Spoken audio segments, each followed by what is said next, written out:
Hello, everyone. Welcome back to the Smart English Podcast. I'm Mia. And I'm Alex. It's great to be here with all of you wonderful English learners today. We're so excited for this episode. Yes, we are. Today's topic is something really fun and interesting. It's all about our first travel experiences.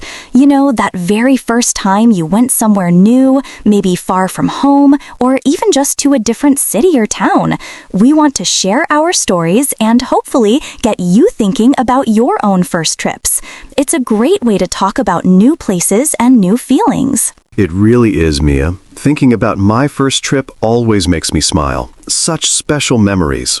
Absolutely. So, Alex, let's start with you. What was your very first travel experience? Where did you go and how old were you? We want all the details. Oh, my first trip. I remember it so clearly, Mia. It was a long time ago. I must have been around 7 years old. Yes, just 7. My family and we went to the beach. It was a small, quiet town by the sea, not too far from my city, but it felt like a whole new world.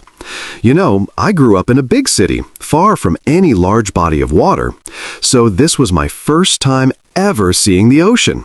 The car ride felt incredibly long, almost like an adventure just to get there. I kept asking my parents, "Are we there yet? Are we there yet?" every 5 minutes. I was so full of excitement, I couldn't sit still in my seat. My parents just laughed and kept saying, "Almost, Alex, almost." Oh, that's such a sweet image, Alex. 7 years old, first time seeing the ocean. That's a huge moment for a child. What did you do when you finally arrived? What was the first thing you saw or felt when you got out of the car? Oh, Mia, it was absolutely incredible. The moment we stopped, I remembered the air. It smelled completely different, fresh and salty, not like the city at all. I quickly opened the car door and felt this warm, gentle wind on my face. Then I saw it, the big blue ocean. It was so wide, so immense, much bigger and bluer than I had ever imagined from pictures. I didn't even wait for my parents. I just ran straight towards the water, just to feel it, to touch it. The sand was so soft and warm under my bare feet, stretching out like a huge yellow carpet. And the waves, they were so big and noisy, making a whoosh sound as they crashed on the shore. I had never heard anything like it before. I spent hours building sand castles with my older brother, digging trenches and splashing in the cool waves. I even tried to catch a crab, but it was too fast.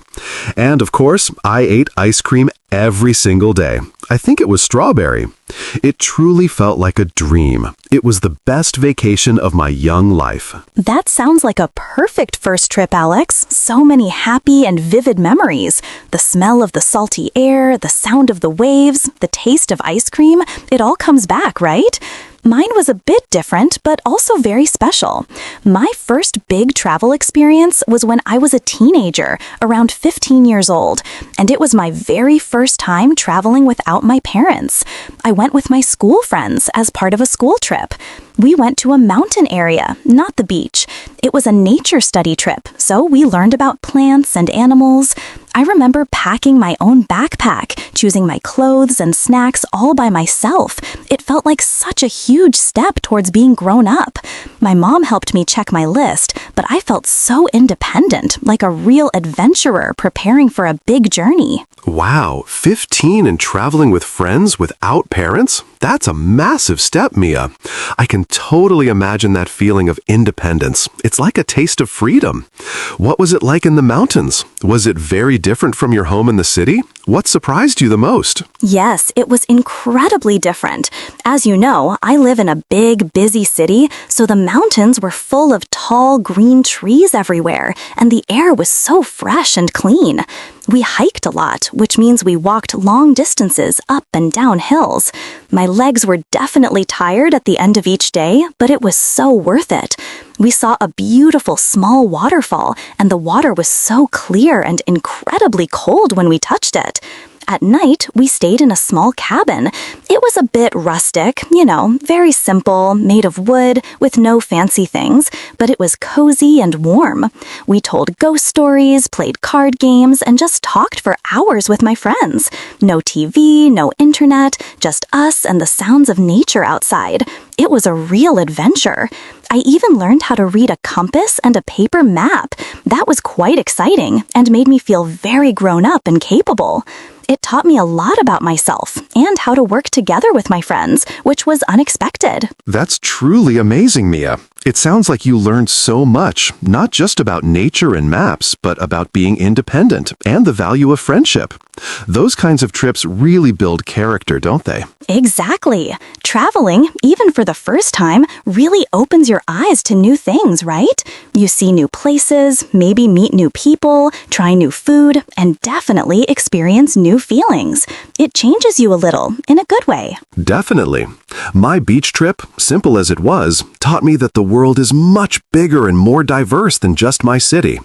Your mountain trip taught you independence and teamwork. Travel is incredibly important, I think, for everyone.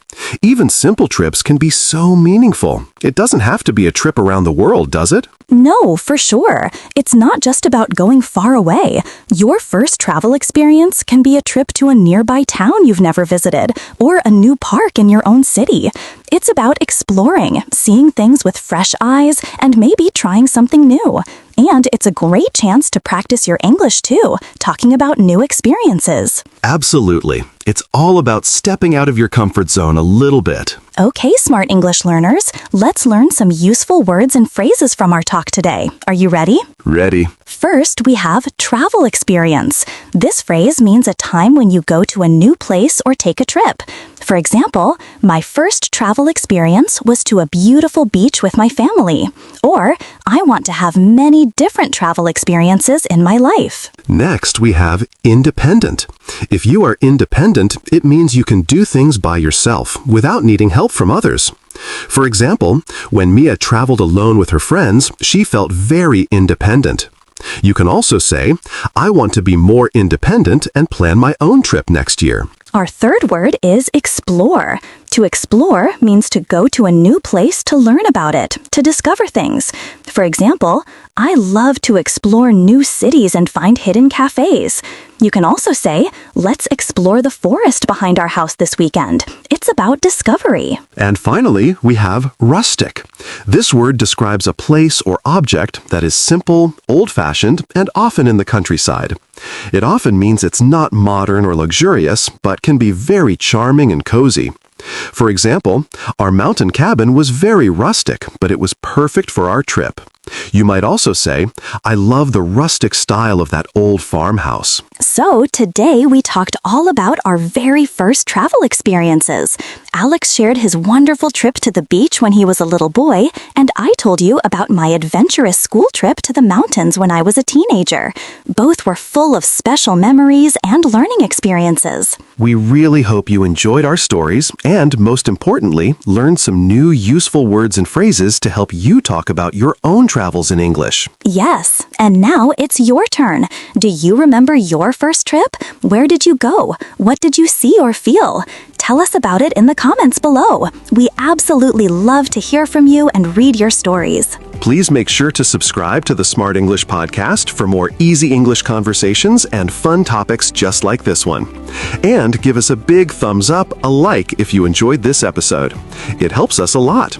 We'll see you next time for another exciting episode. Thank you for listening. Bye, everyone. Keep practicing your English. Bye. Bye.